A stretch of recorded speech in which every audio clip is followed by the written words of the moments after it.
The UAE has moved up the UN's World's Happiness Country ranking. It's now 21st. It's up from 26th. That's a good thing.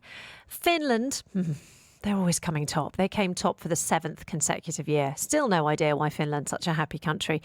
Intriguingly, there were some unexpected results. One of them is that Kuwait is apparently now ranked the happiest country in the Gulf region. It's 13th, up from 50th. I have no idea what they did in Kuwait. Maybe they just cut taxes or something. How can you go up to 30? What happens in Kuwait that's so great? If anyone's been there recently, tell me, because I'm intrigued. But on the show today, we're not actually just asking you about why Kuwait. We are actually asking you, are you happy at work? And what would make you happier? Now, it's not the fluffy topic that you might presume. Actually, and everyone on the Business Breakfast was a bit like, oh, come on, you can't do it just because it's World Happiness Day. They were wrong. Completely wrong. It's actually a question for hard-nosed capitalists, because happy employees ultimately are more productive, they're more creative, they're more motivated, and therefore they make you more money. But sadly, literally study after study shows that happiness levels at work are often very, very low indeed. In fact, almost 8 in 10 people say they sit somewhere between disaffected, sorry, let me just read this word correctly, disaffected and actively resentful. I am actively resentful at work. That is according to Gallup's latest global study. Whoever came up with that as a sort of tick box word is brilliant. And apparently the cost in lost productivity is estimated at 8.8 trillion. That's trillion with a T and an R dollars. Because they're actively resentful. Are you actively resentful at work? Get in touch. You can be anonymous, I promise. Okay, so what can bosses do to bring more life and levity into their offices and factories? Is the secret somebody like a chief happiness officer? Joining me now are 2 experts on the subject, and I'm really looking forward to this discussion. I've got Helen Lawrence, who's the co-founder of the Happy Consultancy Group. They're based in the UK and Malaysia. They work around the world, though, and they advise others on how to create happy workplaces. Helen, you are on Teams. Thanks for joining me. How are you? Good morning. A happy International Day of Happiness. Feeling very happy today, and thanks for having me. Thank you very much indeed. And then joining us in the studio is Simon Ritchie. Now, he's told me first that he's not a Chief Happiness Officer. Simon, what is your actual title? It's the Ultimate Fun Officer, UFO. A UFO? Yes. He is the UFO for Yolk Brands, and they are a group behind the Dubai-based restaurants, including Pickle and Bonbird, both of whom make me very happy when I go into them. Okay, let's start this very serious conversation, despite Simon being a UFO. Helen, let's start with you, because you actually have a whole business and consultancy based on this. I'm going to go with a definition first, because what is happiness at work? How would you qualify that? I knew you'd ask me the most difficult question first. Thanks for that. Now, I actually think that is quite a difficult question, because happiness has so many different definitions and it's very subjective. I think it's probably one of the most debated questions that that are around, actually. Personally, and for us as a business, we've always really liked a bit of a Greek definition of happiness, which is the joy that you feel when you're striving to achieve your full potential, whether that's in life, whether that's, at work, which is topical for today. But, it is an emotion, it is a feeling. But for me, it's something quite different to something that's a little bit more fleeting, such as satisfaction, for example. It's a little bit more deep and meaningful than perhaps you might think it is. But I think if you ask Simon now, he may have a completely different definition, because there's quite a few of them out there. Yeah, Simon. But that's the one I would pick. Yeah, Simon, I'll come to you on that as well. Obviously, your title sort of indicates you're more there for fun than happiness, but would you connect the two? Absolutely, 100%. I think it's all 2 sides of the same coin. For me, my role is about driving fun, and for me, part of that is people being happy to come to work. I think that's super important. If anyone came to me and said they were actively resentful, about having to work alongside me or work for a brand, that's something we'd have to seriously look at. And that's part of my job, is making sure that people enjoy. I think she was absolutely correct in terms of what happiness is about, striving for that goal and just really feeling like you have a purpose. Yeah, it can be, we have lots of fun activities we can do that we can involve people in. But I think ultimately, I think back to a quote from the TV show, Brooklyn Nine-Nine, where one of the main characters says to his team, well, why are you not having fun? I specifically requested it.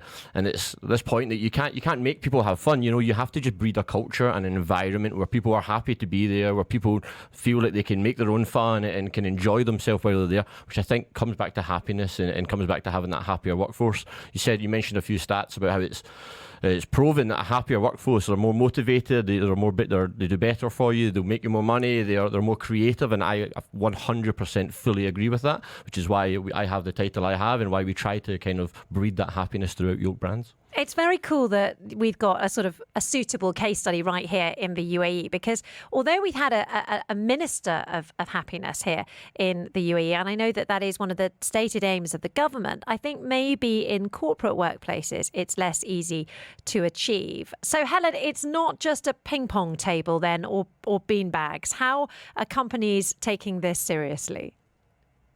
Yeah, although I did say on a recent interview, it's not about ping pong and beers, and someone took me quite literally and said, "Oh, why not? You know, where's the fun in that?" Don't get me wrong. I think those, just what Simon said, those fun elements of enabling an environment where you can have fun. You know, who said you can't have fun at work? There's, I think, over the how many decades have passed where business has been really serious, and perhaps, you know, there is a time and a place for that, but there should be fun. There should be an environment created where people can be free to be themselves. You know, a lot of the biggest trends that we're seeing at the moment are particularly targeted around reimagining the workplace. So enabling, certainly post-pandemic, more flexibility at work, finding new ways to keep people connected. We know people want to be included. People want to feel valued at work. So making sure people are really connected, communicated to, they feel part of something bigger than just a job. And a lot of that's coming through leadership. We do a lot of work with developing leaders to be okay with that new world of work, to be a bit more flexible to meet the needs of the new generation of millennials entering and driving change in the workforce, being more flexible, doing things a little bit different, having more positivity and positive energy into the organisation culture. So lots happening in that space in particular. Understanding how people behave a bit better, and then trying to, you know, do initiatives and campaigns that help people feel valued and capable and liked at work. We are celebrating the fact that the UAE is now officially the 21st happiest country in the world, up from 26 last year. It is World Happiness Day, and we are discussing how joy impacts your workplace. Are you happy at work? Please do get in touch and tell me, 4001, or you can WhatsApp me on 04871 5500. Like I said earlier, not a fluffy topic. It actually does impact profitability and productivity. Joining me to discuss it are two sort of proponents of a happy workplace. We've got Helen Lawrence from the Happy Consultancy Group and Dubai-based Chief Happiness Officer Simon Ritchie from Yolk Brands. Although officially that is not Simon's title. He is actually something entirely different. He's the ultimate fun officer for Yolk Brands. Simon, I'm going to come back to you, because what do you actually do? No, that's a very fair question. It's a very unusual title. Basically, no, Yolk Brands, we're a young company. We're not even 5 years old yet. But as we're expanding, we looked at our company culture, and we wanted to look at the values that we have as a brand and how we could make our team happier. And one of the values that we thought was important was fun, you know, that kind of happiness and making people enjoy their work. Let's face it, I would say a majority of people in Dubai are here to work. They are here, you know, for that kind of reason. They put a lot of effort into their work. They define themselves by their work. It means a lot to them. They put, I think if you check, we probably work more hours than a lot of people in around the world. You know, in Dubai in general, we're very passionate about our jobs and our roles. So we wanted to make sure that the people at Yolk Brands enjoyed it when they spent time here, and that we made the most of it. So that my role is about making that happen, because I think we have a tendency to kind of almost over kind of just a kind of over importance on what we do and everything we do. Listen, jobs are very important. They're very, especially for us, we're a company. It's all about making money. It's about being able to pay our staff's wages. It's about them being able to provide for their families. But why can't they have fun while they do that? 99% of the time while we're working, it's not life or death situations. Of course, there's important things that happen, but in those 99% of time, you should be able to have fun. You should be able to relax. I always think of a friend who said to me, we're not making parachutes. This isn't life or death situation. Let's have fun while at work. And I also head up as well as the ultimate fun officer, I lead the marketing department, which is a very creative role and very fun. So I need my team to be really fun and creative and have that in their minds. And again, just being happy at work helps that. It's about bringing your true personality to work, I think, in many ways. And obviously that's something I basically have to do when I'm on the radio. But interestingly, I always have to be so careful when I talk about my husband on the radio, but he's a lawyer, and certainly his clients don't necessarily want to see the fun side of his personality. They want to see the serious, grown-up, intellectual side of his personality. So I guess it does depend on the company. Helen from the Happy Consultancy Group, what type of companies are coming to you to actually get advice on how to make their workplace happier?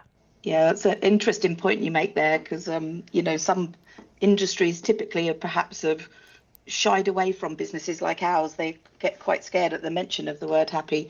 But actually, I think since the pandemic, that's changed. We're seeing companies of all sorts of shapes and sizes, all sorts of different industries, but perhaps ones that haven't bought into it before. The finance sector, for example, the financial industries, banks. We never were particularly of interest, I think, pre the pandemic, but now we're getting in touch, contacted by financial institutions around the world, very large global employers with complex operations, with in particular challenges keeping a really transient workforce connected. So definitely the size of our clientele has gone up, but all industries, we're getting contacted and working with all sorts of different industries, from logistics to, I mentioned, finance, hospitality, as Simon mentioned, is a really big one, because in the hospitality and travel industry, it's very, very stressful, even more so post-pandemic, with chronic, cases of chronic stress and burnout post-pandemic. But I think companies are realizing also there's a link between employee happiness and customer happiness. And at the very beginning, Georgia, you mentioned that you like going to Yolk because it makes you feel happy. If employees in service industries are happy, they're much more likely, they're 6 times more likely, in fact, to deliver better customer experiences and create customer happiness. So I think in particular, service industries are really investing into this particular space. I'm going to ask this next question to both of you, and I've only got about 30 seconds left with each of you. But if somebody is listening to this and they want to make their workplace happier, what should they do? Because, of course, Helen, I'm going to come to you first, because you actually go into companies and tell them how to make their workplace happier. What practically do you actually do when you're there? What do your sessions entail? Yeah, there's a bit of a process behind it. But, the first thing is, I think, to build understanding about what it really means. There's a lot of misunderstanding. So making sure that from the very top all the way down, people really understand what happiness at work means, what the drivers of happiness at work are, and how they can tap into it. The second thing, definitely to measure it. I think that, there's a lot of measurement around employee engagement, but actually how many companies are measuring how happy people are feeling day to day at work. And there's some good tools in the marketplace now to do that. Develop leadership so they understand it, because there's a bit of a cultural shift to make. And then really work to tap into some of those drivers, whether it's through engagement programs, comms campaigns, culture transformation programs, to really get colleagues involved in it much more. What's really interesting is that so far, none of us, even in the whole sort of part of this conversation, have mentioned money as to whether or not, a better salary might be what makes people happier. Simon, sorry to throw you that bomb. What do you do to make people happier at work? Do you pay them well, for example? Absolutely.